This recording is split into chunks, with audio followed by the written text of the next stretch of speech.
Kami bertiga, dengan rasa waspada yang meningkat, memperhatikan setiap detail di dalam kamar kos tersebut. Tirai plastik yang ada di kamar itu serasa memberikan isyarat yang tidak menyenangkan, seakan-akan mengusir kami. Dalam kebingungan dan tergesa-gesa, kami mulai mengumpulkan pakaian kami. Kejadian aneh pun terjadi. Pintu kamar terbuka sendiri tanpa sebab yang jelas. Setelah minum obat, kami duduk di tengah kamar. Posisi tempat tidur di tengah ruangan memberikan kesan aneh, dan tidak lama kemudian, kami mendengar suara-suara dari arah kamar mandi. Ada suara seperti seseorang sedang menggerakkan benda di sana. Kami mengalami kejadian-kejadian aneh dan menakutkan semacam itu selama tinggal di kos angker tersebut yang terletak di daerah Warung Jambu, Bogor. Kami hanya bertahan selama kurang dari 2 bulan sebelum memutuskan untuk pindah. Pengalaman mengerikan itu terjadi baru-baru ini, sekitar bulan April, dan belum pernah kami ceritakan dimanapun sebelumnya. Pengalaman ini saya bagikan di YouTube sebagai kesempatan pertama untuk berbagi cerita ini. Menariknya, biaya sewa di kosan tersebut sangat murah, namun pengalaman horor yang kami alami membuat kami tidak tahan untuk tinggal lebih lama. Ketika saya pertama kali bertanya tentang harga sewa, saya sangat terkejut. "Berapa harganya?" tanya saya dengan penasaran. Jawabannya cukup mengejutkan. 700.000, tapi bisa kita negosiasikan. Setelah beberapa negosiasi, kami akhirnya sepakat pada harga 500.000 per bulan. Mengenai kondisi kos, meskipun area pantry tampak kotor, kamar-kamar di dalamnya memberikan kesan yang berbeda. Kamar-kamar tersebut terasa nyaman dan bersih, yang menjadi salah satu alasan mengapa saya memilih untuk tinggal di sana. Namun, mengapa saya hanya bertahan selama 1,5 bulan? Keputusan untuk pindah bukanlah sesuatu yang mudah. Bahkan selama proses pindah, banyak kejadian aneh yang terjadi, membuat kami merasa seperti selalu diawasi, bahkan ketika bersama teman-teman. Untuk teman-teman yang penasaran dengan cerita lengkapnya, saya menyarankan untuk mengikuti kisah ini dari awal hingga akhir. Dan jangan lupa untuk berlangganan channel Lonceng Misteri untuk mendukung saya dalam berbagi lebih banyak kisah horor. Sekarang, mari kita lanjutkan cerita ini. Siap untuk mendengarkan lanjutan kisah menyeramkan ini? Cerita ini berawal saat saya memutuskan untuk mencoba tinggal di kos-kosan ini, atas saran dari seorang teman. Waktu itu, saya memang sedang tidak enak badan. Teman saya menginginkan saya tinggal di dekatnya, karena saya jauh dari keluarga. "Ada kosan di dekat sini," katanya. Keesokan harinya, saya pergi ke rumahnya di Ciawi. Lalu kami berjalan kaki menuju kosan tersebut. Letak kosan itu tidak terlalu jauh dari jalan utama, tapi posisinya tidak strategis dan kurang terkena sinar matahari, sehingga terasa lembab. Ketika kami masuk, suasana kosan itu sangat kumuh. Tidak ada sinar matahari yang masuk, dan ruangannya terasa lembab serta berdebu. Pantry-nya sangat kotor. Di sebelah pantry ada kamar mandi yang terpisah. Saya sempat melihat sesuatu seperti bayangan di kamar mandi itu, tapi saya coba berpikir positif dan tidak terlalu memikirkannya. Di dalam ada tangga yang menuju ke ruangan lain, semacam ruang keluarga. Di sebelah tangga ada beberapa kamar. Ada sekitar 4 kamar di lantai bawah, termasuk kamar Adi, teman saya, dan kamar lain yang dihuni penghuni kos. Saya ditawari untuk memilih kamar, dan ada beberapa kamar kosong di lantai atas. Namun, karena kondisi kesehatan saya yang tidak baik, saya memutuskan untuk memilih kamar di lantai bawah saja. Fokus saya tertuju pada satu kamar di dekat tangga. Bukan kamar yang saya ingin pilih, tapi ada sesuatu yang aneh. Saya melihat bayangan yang tidak jelas, seperti bayangan anak-anak. Tapi hanya sebatas bayangan hitam yang samar. Saya akhirnya memutuskan untuk mengambil kamar yang Adi tawarkan. meskipun hanya sementara, karena ingin dekat dengan Nita dan karena kondisi kesehatan saya. Saat melihat kamar sebelahnya, ruangannya terasa besar dan lega, dengan kamar mandi di dalam. Tidak ada perasaan aneh di kamar itu. Tapi ketika membuka pintunya, saya merasakan hembusan angin yang sama seperti sebelumnya, meski kali ini tidak terlalu menakutkan. Besoknya, saya memutuskan untuk pindah ke kamar itu. Dalam hati, saya mencoba meyakinkan diri bahwa tidak ada yang perlu dikhawatirkan. Dengan berpikir positif, saya hanya membutuhkan tempat tinggal sementara, dan itulah tujuannya. Namun, pada malam hari, ketika saya hendak ke warung di depan kosan, saya mencium bau anyir yang sangat kuat. Seperti bau darah, membuat saya merasa mual. Anehnya, tidak ada tempat sampah di depan. Jadi saya tidak mengerti dari mana asal bau itu. Saya tidak berani memberitahu teman saya tentang ini. Khawatir akan membuatnya takut, dan khawatir tentang kosan tersebut. Saya tidak ingin mengecewakan atau menyakiti perasaan teman saya yang telah merekomendasikan kosan ini. Jadi saya tidak mengungkapkan kekhawatiran saya kepadanya. Setelah teman saya pulang, saya mulai berbicara sendiri. Kenapa di depan kosan ada bau amis yang sangat kuat, seperti bau bangkai? Pertanyaan itu terus menghantui pikiran saya.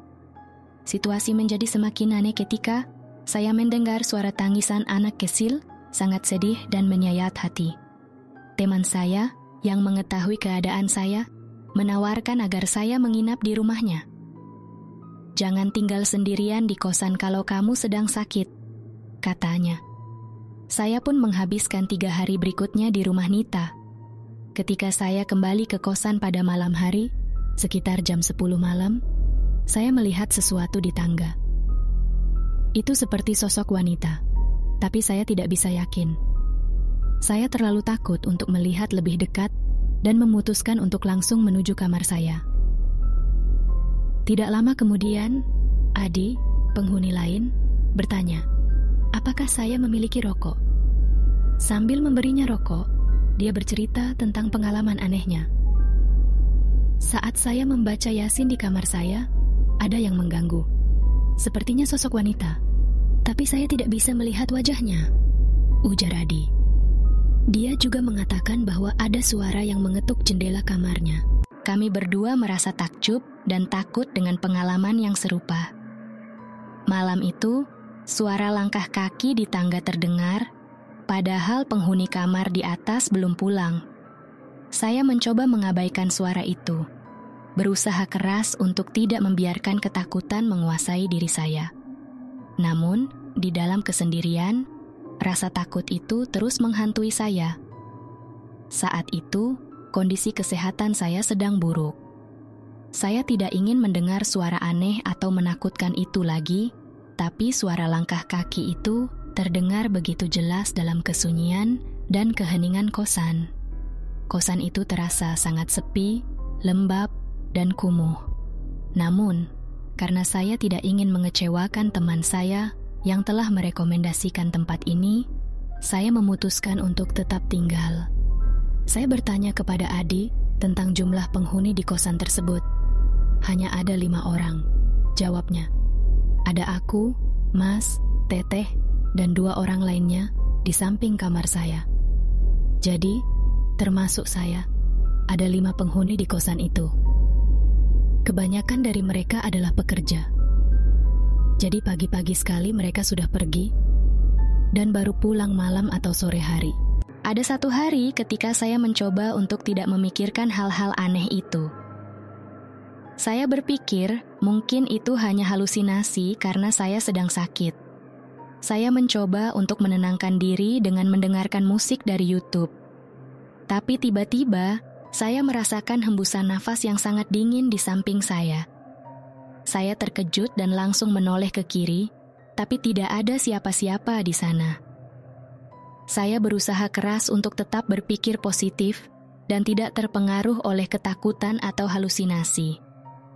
Meskipun begitu, perasaan tidak nyaman itu terus menghantui saya. Setiap hembusan angin dingin atau suara yang tidak biasa membuat saya merasa tidak tenang. Saya berusaha untuk meyakinkan diri bahwa semuanya baik-baik saja, tapi dalam hati kecil saya, ketakutan itu tetap ada. Saya sempat ragu untuk menceritakan kejadian-kejadian aneh ini kepada teman-teman, takut dianggap berhalusinasi atau berlebihan. Suatu hari, saat saya sedang asik chatting dengan teman-teman, sebuah sendok tiba-tiba dilempar ke dalam kamar mandi dengan keras. Saya kira itu ulah tetangga, tapi ternyata sendok itu berada di dalam kamar mandi saya sendiri. Saya benar-benar ketakutan. Barang-barang mulai bergerak sendiri, dan interaksi itu membuat saya gemetar ketakutan. Dalam keadaan panik, saya menelepon Nita, memintanya untuk menemani saya, karena saya terlalu takut untuk tinggal sendirian. Ketika Nita datang, dia menemukan sendok itu di pojok kamar mandi. Kami berdua merasa takut, tapi saya tidak mau meninggalkan kosan itu. Saya berusaha meyakinkan diri sendiri untuk tidak takut dengan hal-hal seperti itu. Nita bertahan di sana untuk menemani saya sampai Adi pulang kerja. Kejadian dengan sendok itu terjadi sore hari, bukan malam. Posisi awal sendok itu jauh dari kamar mandi, jadi tidak mungkin ia jatuh atau terlempar dengan sendirinya. Semuanya sangat aneh dan menakutkan. Akhirnya, kami menceritakan kejadian itu kepada Adi. Dia juga mengalami hal serupa, merasa diganggu oleh sesuatu yang tidak terlihat. Kami semua merasa resah dan ketakutan.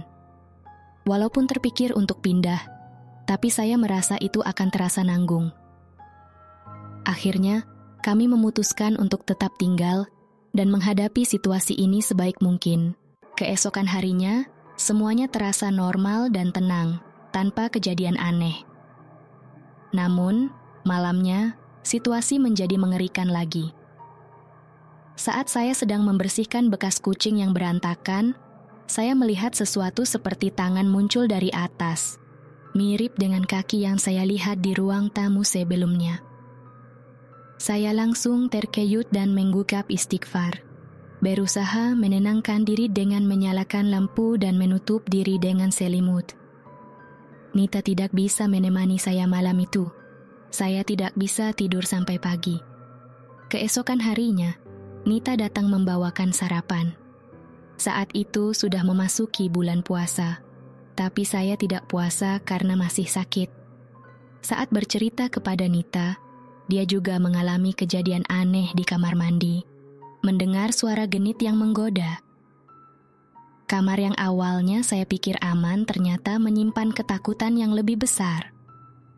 Meskipun terasa nanggung, saya mulai berpikir untuk pindah karena Lebaran sudah dekat, dan saya berencana untuk pulang.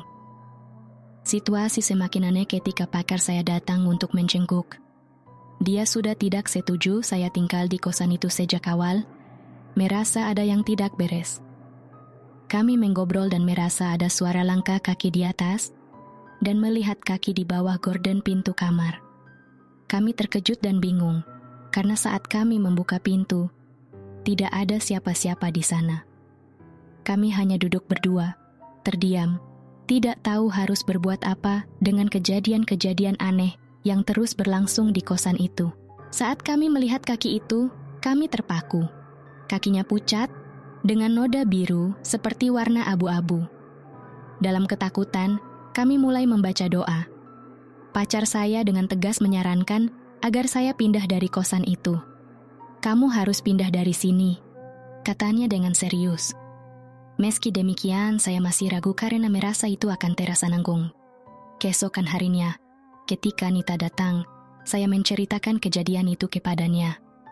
Kemudian, saya mendapati keran di kamar mandi saya tidak berfungsi. Jadi saya pergi ke kamar mandi umum. Saya mendengar ada orang lain di kamar mandi sebelah. Berpikir itu penghuni lain. Namun, ketika saya mencoba berbicara dengan orang itu, tidak ada jawaban. Dengan rasa penasaran, saya membuka pintu kamar mandi tersebut. Tapi, tidak menemukan siapa-siapa di dalam. Lebih mengejutkan lagi, kamarnya terkunci dari luar. Saya mulai bertanya-tanya, siapa yang tadi berada di kamar mandi? Saya kembali ke kamar, mencoba mengalihkan perhatian dengan menonton YouTube. Namun, ketika malam tiba dan saya hendak tidur, sebuah botol aqua kosong tiba-tiba berbunyi seolah-olah ada yang memijitnya. Kebingungan dan kelelahan bercampur aduk. Saya mencoba meyakinkan diri bahwa itu hanya mimpi, tapi suara itu terus berlanjut. Tanpa banyak pikir, saya langsung keluar dari kamar. Tidak tahan dengan kejadian-kejadian aneh yang terus-menerus terjadi di kosan tersebut. Dalam keadaan panik dan ketakutan, saya langsung pergi ke rumah Nita. Saya meneleponnya, meminta izin untuk menginap, karena tidak tahan lagi dengan kejadian-kejadian di kosan. Di rumah Nita, saya menceritakan semua yang terjadi. Nita bertanya kapan saya berencana pindah, tapi saya masih ragu. Merasa belum siap untuk meninggalkan kosan meski kondisinya mengerikan. Keesokan harinya, setelah kejadian menakutkan itu, saya merasa sangat lelah dan jatuh sakit. Saya bahkan harus dibawa ke rumah sakit karena kekurangan darah. Mungkin akibat shock. Setelah mendapatkan perawatan, saya pulang dan pacar saya datang menjenguk. Dia meminta saya untuk membeli makanan, tapi saya masih merasa lemah. Ketika saya sedang di Alfamart, pacar saya terus menelepon. Saya tidak mengerti mengapa dia begitu panik hingga saya membaca pesan darinya. Dia mengatakan bahwa ada yang memanggil namanya dengan suara yang mirip sekali dengan suara saya. Ketika dia membuka pintu, dia melihat sosok perempuan dengan wajah yang rusak di satu sisi dan mengenakan gaun merah. Dia terkejut dan ketakutan, mengatakan bahwa dia tidak akan berbohong tentang hal seperti itu. Kami kemudian berbicara di luar kosan, enggan masuk karena ketakutan. Dia juga menyebut melihat sosok anak kecil pucat dengan rambut sebahu. Kejadian ini terjadi sekitar jam 10 pagi. Saya merasa sangat ketakutan dan tidak percaya dengan semua yang terjadi. Kami berdua merasa tidak aman dan ketakutan untuk masuk ke dalam kosan, memutuskan untuk tinggal di luar untuk sementara waktu hingga memutuskan langkah selanjutnya. Situasi di kosan semakin tidak terkendali. Pacar saya menceritakan bahwa ketika dia membuka pintu, dia melihat sosok anak kecil cewek yang sebelumnya terlihat oleh saya. Awalnya dia pikir ada orang lain di kosan, tapi ternyata kosan itu kosong dan kami berdua saja di sana malam itu. Kedatangan sosok anak kecil itu terasa aneh dan menakutkan. Terlebih ketika pacar saya menyebutkan melihat sosok merah yang menyeramkan. Kami memutuskan untuk masuk ke kosan, mencoba mengumpulkan keberanian. Namun, suasana di dalam terasa berat dan tidak nyaman. Kami mulai mendengar suara anak kecil tertawa, seolah-olah sedang bermain sendiri. Kondisi ini membuat kami semakin tidak tenang. Saya meminta pacar saya untuk minta tolong Nita menemani saya, tapi Nita tidak bisa. Akhirnya, saya memutuskan untuk tetap di kosan sendirian. Saya mencoba berani dan tidak takut dengan kejadian-kejadian aneh itu. Siang harinya, saya tertidur dan bermimpi bertemu dengan sosok kakek-kakek yang menyarankan saya untuk pergi dari tempat itu. Saya terbangun saat azan asar dan merasa ada sesuatu yang tidak beres. Saya memutuskan untuk menginap di rumah Nita karena kondisi badan yang tidak enak dan perasaan tidak aman di kosan.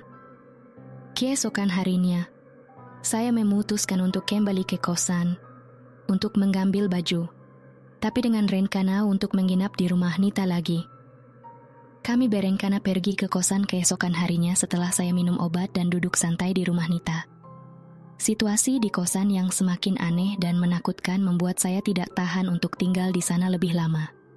Di rumah Nita, saya merasa lebih tenang, meskipun pikiran tentang kejadian-kejadian di kosan terus menghantui. Keesokan harinya, saya, Nita, dan sepupunya memutuskan untuk kembali ke kosan untuk mengambil beberapa barang saya. Kami merasa lebih berani karena berangkat bersama. Sesampainya di kosan, saya masih merasa lemah akibat obat yang baru diminum. Jadi saya berbaring di karpet sementara Nita dan sepupunya sibuk dengan TikTok. Kosan yang biasanya sepi itu tiba-tiba menjadi sangat menegangkan. Saat kami sedang santai, tiba-tiba terjadi kejadian yang tidak terduga. Di dapur, tempat bekas makanan tiba-tiba bergerak sendiri. Seolah-olah ada yang menariknya. Semua dari kami terkejut dan tidak bisa berkata-kata. Kejadian itu semakin aneh ketika kami merasakan hembusan angin di kamar mandi. Padahal ventilasinya sangat kecil. Tirai plastik di kamar mandi itu bergerak-gerak, seakan ada yang mengusir kami. Dalam keadaan panik, Nita cepat-cepat mengambil baju saya, dan kami semua bersiap untuk meninggalkan kosan. Saat kami hendak membuka pintu untuk keluar, pintu itu terbuka sendiri. Perasaan kami saat itu seperti berada di dalam rumah hantu. Seakan-akan kami diminta untuk pergi. Kami hanya ingin diam, tapi suasana di kosan itu tidak memungkinkan. Saat kami berjalan keluar, saya dan Nita melihat sosok anak kecil yang sama yang pernah saya lihat sebelumnya. Dia berlari keluar dari salah satu kamar. Bukan kamar saya, tapi kamar dekat tangga yang pertama kali saya lihat saat masuk ke kosan. Nita melihatnya juga, sementara sepupunya tidak menyadarinya karena fokus pada TikTok. Pengalaman itu sangat menakutkan dan membuat kami yakin bahwa ada sesuatu yang tidak beres dengan kosan itu. Kami semua sepakat bahwa saya tidak bisa tinggal di sana lagi, dan keputusan untuk pindah menjadi semakin kuat. Ketika kami berusaha meninggalkan kosan, kejadian-kejadian aneh terus berlangsung. Air keran di depan rumah tiba-tiba menyala sendiri, seolah-olah memberi sinyal untuk kami pergi. Anak kecil misterius yang kami lihat sebelumnya kembali muncul, berlari dengan baju pesta, memberikan kesan lebih menyeramkan. Setelah berhasil keluar dari gerbang kosan, kami merasa sedikit lega. Namun, di parkiran kami masih merasa ada yang mengganggu. Langkah kami terasa berat, lutut kami lemas, dan hanya setelah benar-benar keluar dari area kosan, kami merasa lebih tenang. Kembali di rumah Nita, saya akhirnya bisa menangis dan mengungkapkan rasa takut saya. Saya menghubungi pacar saya, menangis dan mengungkapkan ketakutan yang telah saya tahan selama ini. Dia menyarankan agar saya segera pindah dari kosan itu. Keesokan harinya, kami kembali ke kosan untuk mengambil barang-barang saya. Namun, saat kami sampai di gerbang, pintu kosan sudah terbuka sendiri. Bahkan, saat kami mencoba masuk, kami mendengar suara keran menyala dan botol dilempar dari tangga yang berkarat. Saya, pacar saya, dan sopir yang akan membantu mengangkut barang-barang, semua terkejut dan memutuskan untuk tidak jadi masuk. Kami lari terbirit-birit keluar dari area kosan. Hari berikutnya, ketika kami kembali untuk mengemas barang-barang saya, masih ada kejadian aneh lainnya. Tukang sampah yang biasa membersihkan area depan kosan juga tampaknya merasakan sesuatu yang aneh. Kami semua merasa bahwa ada sesuatu yang tidak wajar dengan kosan itu, dan saya akhirnya memutuskan untuk pindah secepatnya. Pengalaman di kosan itu telah meninggalkan kesan yang sangat mendalam dan menakutkan. Kejadian aneh di kosan terus berlangsung, membuat kami semua semakin penasaran dan bingung. Ketika kami kembali ke kosan untuk mengambil barang-barang saya, kami melihat tukang sampah yang sebelumnya kami lihat di depan kosan, kini berada di dalam. Dekat tangga yang menuju ke kamar tempat, sering terlihat sosok anak kecil. Kami mencoba menanyakan kepadanya, tetapi dia hanya diam, seolah-olah menghindari pertanyaan kami. Situasi ini menambah rasa tidak nyaman kami. Ketika kami berusaha untuk mengerti, tukang sampah hanya memberikan jawaban singkat tanpa menjelaskan lebih lanjut. Dia hanya mengatakan, "Saya sudah di sini dari tadi," yang membuat kami semakin bingung. Kejadian ini menambah keputusan kami untuk segera pindah dari kosan itu. Kami semua sepakat bahwa tempat tersebut tidak aman dan nyaman untuk ditinggali lagi. Adi, salah satu penghuni lama, akhirnya membuka suara tentang sejarah kosan tersebut.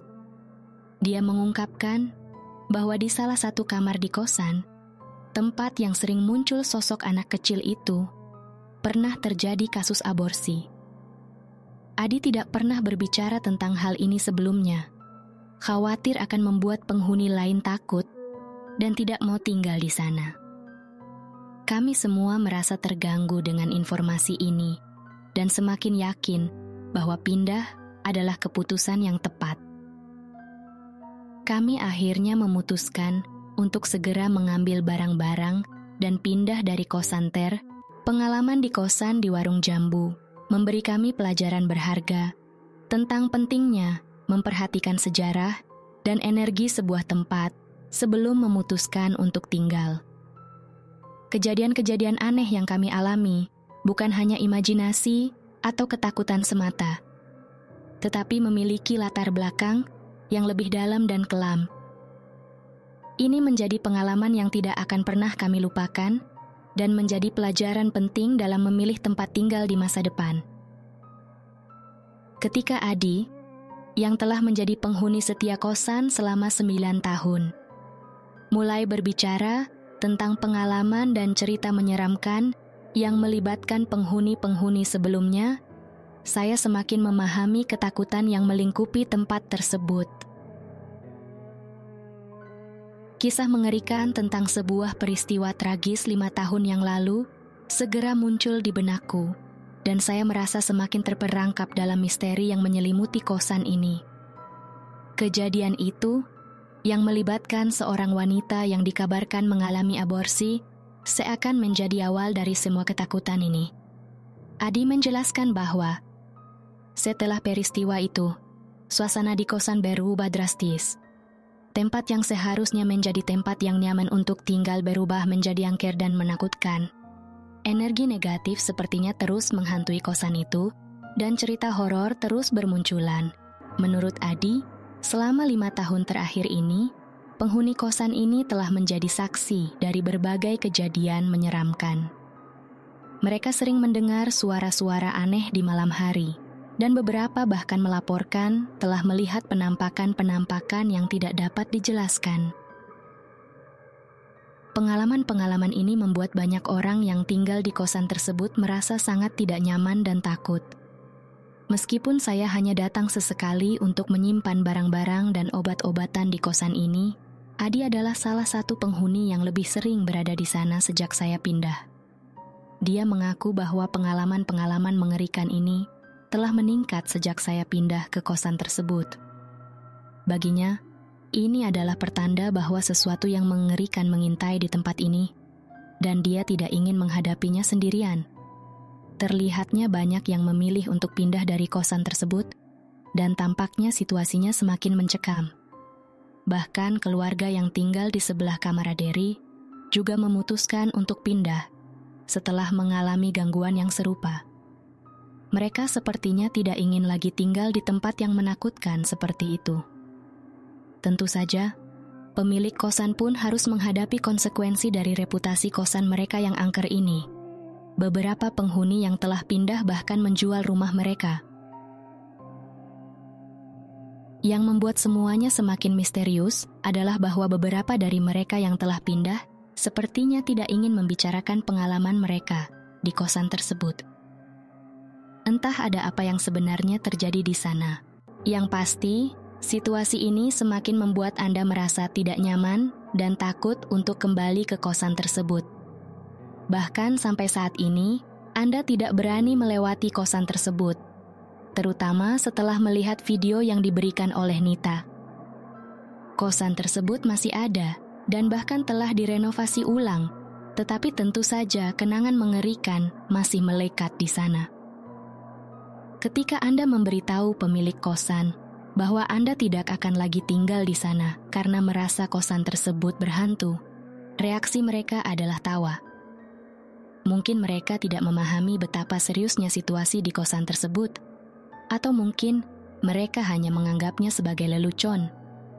Namun, bagi Anda dan penghuni lainnya yang pernah merasakan ketakutan di sana, hal tersebut bukanlah lelucon. Anda hanya ingin menjauh dari tempat yang penuh dengan cerita menyeramkan tersebut. Terima kasih telah berbagi cerita dan informasi tambahan.